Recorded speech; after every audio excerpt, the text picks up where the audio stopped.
This video is using Excel 2013 to make box plots using the stock chart option. Essentially, a modified box and whisker plot is one where you can use your bars to represent your minimums and maximums. And so what we're going to do is use the open, high, low, close stock chart option in Excel, where your low is equivalent to your minimum, your high is equivalent to your maximum, your open and close values are equivalent to your quartiles, and then you can put the mean and median in there.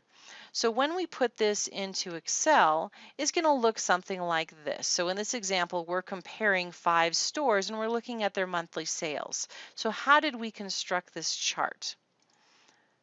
In this example, we have 5 stores, and we're going to look at the yearly sales by month, and we want to graph them and put them in by store, showing our highs and our lows.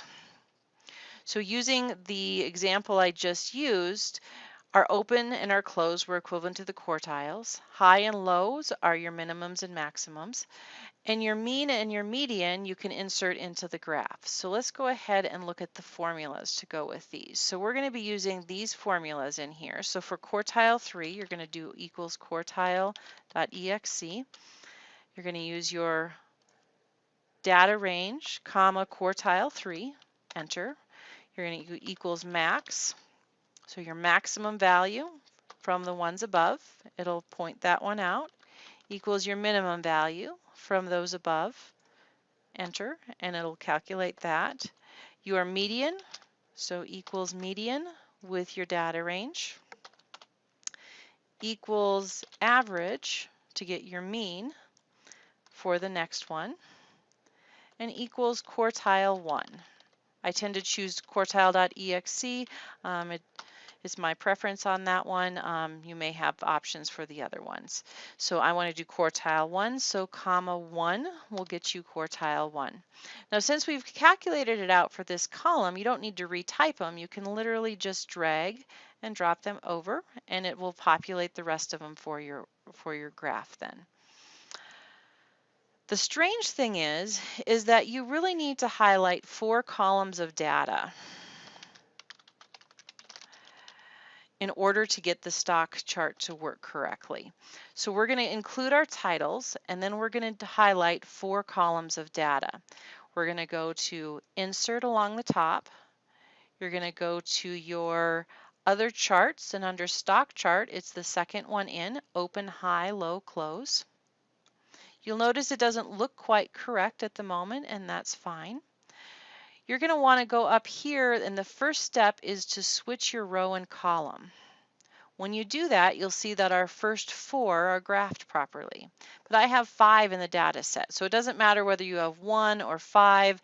The next step is you're going to go into Select Data, which is the next one over here. And you're going to say, you know what, my data actually sits in this range here. So again, if you have 1 column, 7 columns, it doesn't matter. It will now accommodate for how many columns that you're working with. The other thing that we have on here then is, so we have the right range highlighted, but instead of having titles on them, it says 1, 2, 3, 4, 5. So if I do edit on this one, you can highlight your store numbers, and now they have your store numbers in there. In the graph, we don't want to graphically indicate any of these other ones besides mean and median.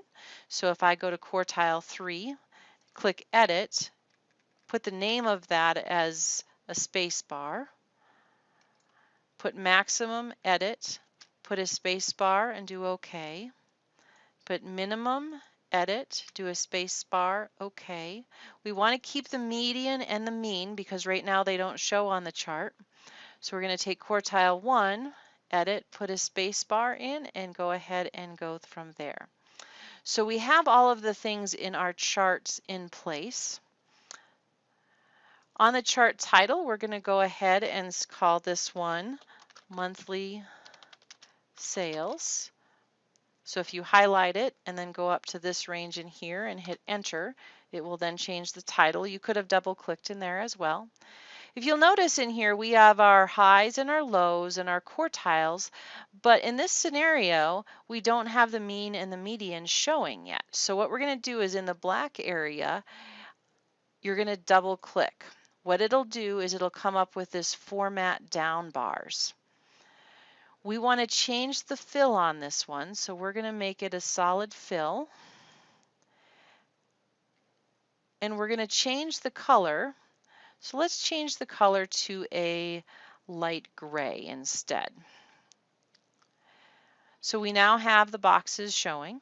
The next thing we want to do is we want to have the mean and the median showing. So if you look here, it talks about format down bars, but you can go ahead and click on down bar options, and really we can switch between which ones we're editing. So let's go ahead and edit the series median. So for the series median, you'll see that they're showing up in the chart along this area. We're going to go ahead and click on marker and do marker options. So on this one, you can make this one. So for the median, we want that to be a line. Let's go ahead and say the line is a little bit longer. So we're going to put the size of that being 10. So our median, if you notice, now has a yellow mark on here, and it does show up here as having the marker on it where the median sits. Not a quite true one where it goes all the way across, but it works nonetheless. So let's go ahead and do series options again, and let's change the medians, or the mean. So let's go series mean. Let's click on marker, and marker options again should still be open. We're going to do built-in. And we're going to change that to an asterisk. And it can be a size 5, 4, 3, whatever size you like it to be. And now if we look at our chart from here, so I'm going to go ahead and close out of my editing mode. When you look at the chart, you have the option on here to see exactly where these fall. So obviously store 5 is doing pretty well. And if you compare store 2 and store 5, Store 2 had the highest sales overall, but the middle 50% of their sales is actually falling lower than Store 5. So Store 5 tends to be fairly consistently high in comparison to Store 2. So it gives you a very quick graphical nature of which stores are doing well, which ones are not. Obviously in this scenario, we'd probably want to see why Store 1 and Store 4 are so much less than the other ones. Maybe it's location, not quite sure. But it does give you a quick way to assess the values. Once you get at creating these, it would take maybe about 2 minutes to create one of these graphs, but the pictorial story that this tells is sometimes a lot better than looking at just the raw data or even the summarized data. So by the time you look at this to try and get this piece of it, you can make decisions much faster using the pictorial version of it. Catch you in the next video.